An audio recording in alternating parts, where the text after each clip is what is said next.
Biden addressing the nation within the past hour in the wake of the deadliest shooting at an American elementary school since the attack at Sandy Hook in Newtown, Connecticut, more than a decade ago in 2012. We want to bring in Tom Dempsey, our correspondent in the nation's capital tonight, with the very latest and more on the president's address to the nation and his heartfelt speech, but also his call for change.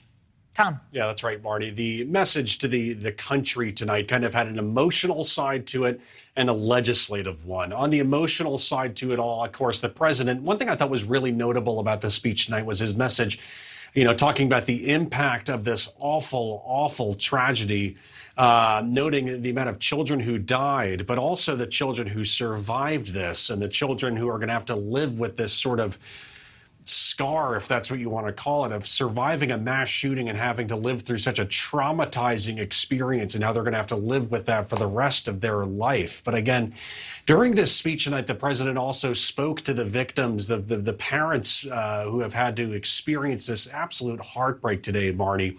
And the president kind of knows what that's like after losing his son years ago. And he spoke about, again, some of the quotes from this speech about how it feels like your soul, knowing what it's like to feel like your soul has been ripped away when you lose a child so close to your heart, and how life is never quite the same when you lose a child. Again, that was his message to sort of the victims and the families impacted by today's tragedy. But again, as far as our viewers watching right now, they may very well know the outrage. We know when they log on to Facebook tonight and Twitter tonight, the outrage that some people are feeling tonight, maybe even some of the conversations they had around the dinner table, the outrage that's being felt tonight. People asking what could happen as a result of today's shooting? What sort of change might we see following all this?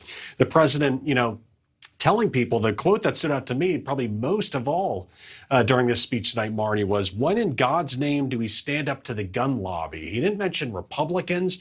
He didn't mention the GOP during the speech, calling them out for changes, or even Democrats, rather, for that. He said, when are we going to stand up to the gun lobby as when it comes to changes and, trying to prevent mass shootings? Take a listen to this speech earlier tonight when he said the time to act is now. Take a listen. When it includes mass shootings at places like movie theaters, houses of worship, as we saw just 10 days ago at a grocery store in Buffalo, New York, I am sick and tired of it. We have to act. And don't tell me we can't have an impact on this carnage. And again, the big question, what could happen after today? The building you see behind me right now and inside the Capitol, what could Congress do as a result of this? I think it's important to note, Marty, again, the president just mentioning just days ago, he was in Buffalo talking to victims, victims who died at the hands of a white supremacist inside a grocery store as they were doing, their weekly shopping inside of there. Months ago, he was in Atlanta talking to victims of a mass shooting, Asian Americans who were targeted. And then, about a decade ago, 2012, he was the vice president when the Sandy Hook shooting happened so tragically in this country. And again, back in Buffalo just last week, he was talking about a potential ban on assault weapons. So again, the president's message tonight, when are we going to stand up to the gun lobby? Didn't mention Republicans, didn't mention the GOP. The president hoping some sort of united front can happen as a result of this tragedy, Marty. Yeah, 10 people killed in the hate crime in Buffalo.